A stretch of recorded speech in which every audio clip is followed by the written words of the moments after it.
श्रीमन्नारायण नारायण नारायण, लक्ष्मी नारायण नारायण नारायण, तुलसी नारायण नारायण नारायण, श्रीमन्नारायण नारायण नारायण।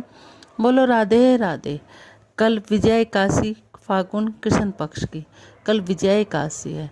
बोलो राधे राधे। उसकी कहानी, उसका महात्म इस प्रकार है। युधिष्ठिर को काशी चर्चा के दौरान महात्म को सुनकर बड़ी प्रसन्नता हो रही थी, अतः हाथ जोड़कर विनय निवेदन करते हुए श्री कृष्ण ने कहने लगे, मुरली मनोहर, कृपा मुझे यह बताने की कृपा करिए कि फागुन महीने के कृष्ण पक्ष की काशी का क्या नाम है, इसके व्रत की क्या विधि है और इसके करने का क्या फल मिलता है। भगवान ने कहा कि फागुन महीने की कृष्ण पक्ष की काशी का नाम विजया है। इसके व्रत करने से व्रती को विजय प्राप्त होती है। एक बार नारद जी ने ब्रह्मा जी से यही प्रश्न किया था जो तुमने मुझसे किया। तब उन्होंने नारद जी को बतलाया कि उन्होंने नारद जी से कहा, नारद, विजय काशी का व्रत बहुत ही पवित्र और पाप नाशक है। मैं तुम्हें एक बड़ी उत्तम कथा सुनाता हूँ। बहुत पुराने समय की बात है। भगवान श्री रामचंद्र जी 14 वर्ष के वनवास पर गए। वे सीता आदि लक्ष्मण के साथ पंचवटी में रहने लगे।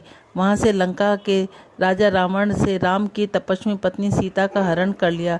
दुख से रामचंद्र जी व्याकुल हो उठे।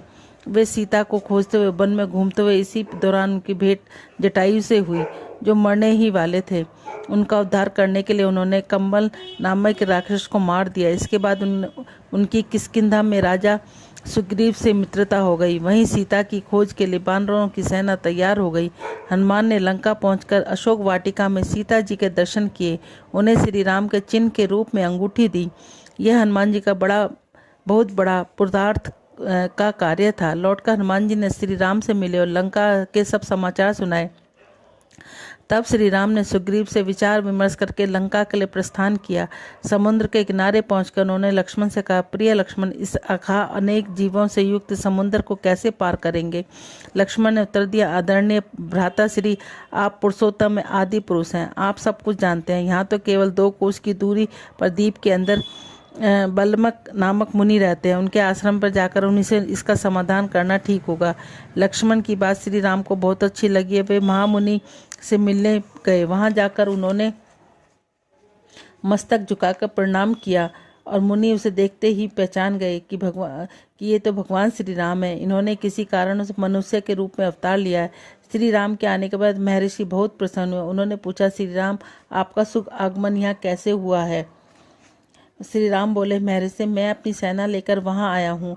राक्षस सहित लंका पर विजय प्राप्त करना मेरा उद्देश्य है। कृपा कर आप मुझे ऐसा कोई विधि बतलाई जिससे समुद्र को पार किया जा सके। इसी इच्छा से मैं आपकी सेवा में प्रस्तुत हुआ हूँ। ऋषि ने उत्तर दिया, यदि पुरुषोत्तम श्री राम, आपको कौन क्या बता सकता है, फिर भी मैं आपको एक बहुत अच्छा व्रत बतलाता हूँ। उसे करने से आपके प्रत्येक क्षेत्र में अवश्य ही विजय प्राप्त होगी। श्री राम ने उत्सुकता पूर्वक कहा, बतलाइए। ऋषि बोले, वह कौन सा व्रत है जिसके करने से हर क्षेत्र में विजय मिलती है। महर्षि ने बताया, मर्यादा पुरुषोत्तम राम फागुन महीने के कृष्ण पक्ष की काशी, जिसका नाम विजय है, उसका व्रत करने से आप अवश्य ही समुद्र को पार कर लेंगे। युद्ध में भी आप विजयी होंगे। एक क्षण रुका। ऋषि बोले, इस व्रत के लिए 10वीं के दिन सोना, चांदी, तांबे या मिट्टी के कलश मंगवाए। कलश में जल भर दें, उससे 5 पल्लव रखें और वेदी का स्थापित करें। कलश के नीचे सतनजार ऊपर जौ रखें। जौ के ऊपर नारायण भगवान की सोने की बनी हुई मूर्ति रख दे। एकादशी के दिन स्नान आदि कर्मों से निवृत्त धूप, दीप, नैवेद्य, नारियल आदि से भगवान की उस मूर्ति की पूजा करें। पूरा दिन भक्ति पूर्वक कलश के पास बैठे रहें। रात को भी उसी तरह बैठकर जागरण करें। द्वादशी के दिन नदी या जलाशय के किनारे पर स्नान करें। फिर वह उस कलश को ब्राह्मण को दान कर दें। यदि इस व्रत को आप सेनापति के साथ करेंगे तो वैसे ही आपको विजय का लाभ होगा। भगवान श्री राम ने मुनि के दिए हुए सारे निर्देशों के साथ विधि विधान से विजय एकादशी का व्रत किया। इसके पुण्य से फलस्वरूप उन्होंने दैत्यों को पराजित कर दिया। जो मनुष्य इस व्रत की पूरी विधि के साथ करेगा, उसको इस लोक और परलोक दोनों में विजय श्री की मिलेगी। ब्रह्मा जी के कथा अनुसार इस व्रत के महात्म को पढ़ने या सुनने से भी वाजपेयी का फल प्राप्त होता है। बोलो राधे राधे।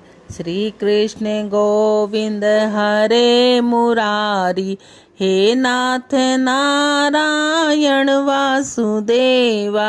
श्री कृष्ण गोविंद हरे मुरारी, हे नाथ नारायण वासुदेवा, हे नाथ नारायण वासुदेवा। बोलो राधे राधे। यदि आप सबको मेरा चैनल अच्छा लगता है तो इसको लाइक करें, सब्सक्राइब करें, शेयर करें, आइकॉन बटन को जरूर, बेल आइकॉन को जरूर दबाएं। बोलो राधे राधे। बुधवार के दिन आप लोगों को जो इतनी बड़ी शिव रात्रि आ रही है उसके बारे में विधि विधान के साथ पूजा व्रत सब कुछ पता चल जाएगा। उसको भी ज़रूर आप लोग शेयर करें, लाइक करें, ज़रूर उसके लिए उसको सुने। बोलो राधे राधे।